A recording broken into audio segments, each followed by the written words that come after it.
গল্পের শুরুতেই আমরা একটি সাধারণ ছেলেকে দেখি যে একটি গেমের দোকানে এসে নাইট সাগা নামের একটি ফ্যান্টাসি গেম কেনে। সে ভাবতেও পারেনি এই গেমটি তার জীবন চিরতরে বদলে দিবে। বাসায় ফিরে সে যখনই গেমটি শুরু করে, এক অদ্ভুত জাদুকরী শক্তিতে সে সরাসরি গেমের দুনিয়ার ভেতরে চলে আসে। সে কিছু বুঝে ওঠার আগেই তার সামনে হাজির হয় একটি সবুজ দানব। দেখতে ভয়ঙ্কর হলেও এই মনস্টারটি ছিল আসলে খুবই দয়ালু। সে ইশারায় ছেলেটিকে দ্রুত ঘর থেকে বাইরে বেরিয়ে আসতে বলে। বাইরে পা রাখতেই ছেলেটির চোখ কপালে ওঠে। সে দেখে শত শত সবুজ মনস্টার পাহাড়ের গা বেয়ে একটি রহস্যময় গুহার দিকে এগিয়ে যাচ্ছে। কৌতূহল নিয়ে সেও তাদের সাথে গুহার ভেতরে প্রবেশ করে। সেখানে তারা দেখতে পায় পাহাড় সমান সোনার স্তূপ আর দামি সব প্রাচীন অস্ত্রশস্ত্র। কিন্তু এই আনন্দ বেশিক্ষণ টিকল না।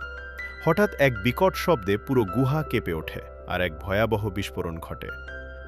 ধোঁয়ার ভেতর থেকে বেরিয়ে আসে একদল হিংস্র লাল দানব।